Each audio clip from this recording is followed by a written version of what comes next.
കേരള ക്ഷേത്ര സംരക്ഷണ സമിതി രക്ഷാധികാരിയായിരുന്ന പാലക്കൽ മാധവ് മേനോൻ അന്തരിച്ചു. 96 വയസ്സായിരുന്നു. ആലുവയിലെ തന്ത്രവിദ്യാപീഠം സ്ഥാപിക്കുന്നതിൽ പ്രധാന പങ്കുവഹിച്ച വ്യക്തിത്വമാണ്. തൃശൂർ കോട്ടപ്പുറത്തെ വസതിയിൽ നിന്ന് പുലർച്ചെയായിരുന്നു അന്ത്യം. വിവരങ്ങളുമായി എം മനോജ് ചിരികയാണ്. മനോജ്, മറ്റു വിവരങ്ങൾ കൂടി.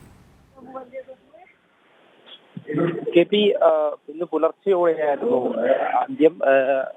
ഇന്ന് ഉച്ചയോടെയാണ് സംസ്കാരം നടക്കുക. ഇദ്ദേഹം ക്ഷേത്ര സംരക്ഷണ സമിതിയുടെ രക്ഷാധികാരിയായിരുന്നു. അതോടൊപ്പം തന്നെ ആലുവ തന്ത്ര വിദ്യാപീഠത്തിന്റെ സ്ഥാപനവുമായി ബന്ധപ്പെട്ട് വളരെ വലിയ പങ്കുവഹിച്ചിരുന്നത് വാർദ്ധക്യ സംബന്ധമായിട്ടുള്ള അസുഖങ്ങളെ തുടർന്നായിരുന്നു അന്ത്യം. അതോടൊപ്പം തന്നെ നിരവധി പേരാണ് അദ്ദേഹത്തിന് അന്ത്യാഞ്ജലി അർപ്പിക്കുന്നത്.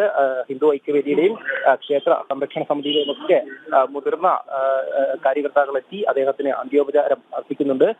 ഉച്ചയ്ക്ക് 2:30 ശേഷമാണ് അദ്ദേഹത്തിന്റെ സംസ്കാരം പാറമേക്കാവ് ശാന്തി ഘട്ടിൽ നടക്കുക.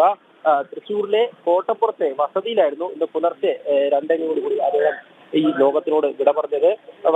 സമാജത്തിന് വളരെയധികം സംഭാവനകൾ നൽകിയ വ്യക്തിയാണ്.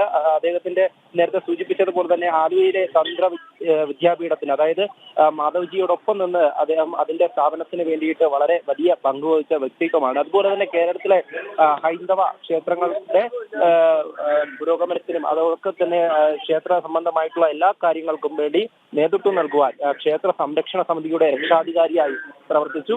വലിയ തരത്തിലുള്ള സംഭാവനകളാണ് ഈ സമാജത്തിനായി അദ്ദേഹം നൽകിയിട്ടുള്ളത്. ആ ഒരു കാര്യം കൊണ്ട് തന്നെയാണ് അദ്ദേഹം ഇന്ന് സംഘപരിവാർ സംഘടനകളുടെയും അതുപോലെ തന്നെ വിവിധ ക്ഷേത്ര സംഘടനകളൊക്കെ നേതാക്കളും അതുപോലെ ഇതിന്റെ പ്രധാനപ്പെട്ട ആ ഇടക്കാലങ്ങളിൽ, അതായത് അദ്ദേഹത്തിന്റെ നേരത്തെയുള്ള ക്ഷേത്ര സംരക്ഷണ സമിതിയിലൊക്കെ പ്രവർത്തിച്ചിരുന്ന ആ ഒരു കാലഘട്ടത്തിലുള്ള കാര്യകർത്താക്കളൊക്കെ തന്നെ അദ്ദേഹത്തെ കാണുവാൻ വേണ്ടിയിട്ട് ഇവിടെ എത്തിയിട്ടുണ്ട്. എന്തായാലും ഈ ചടങ്ങുകൾ നടക്കും. ശരി, എം മനോജാണ് തൃശ്ശൂരിൽ നിന്നും വിവരങ്ങൾ നൽകിയത്.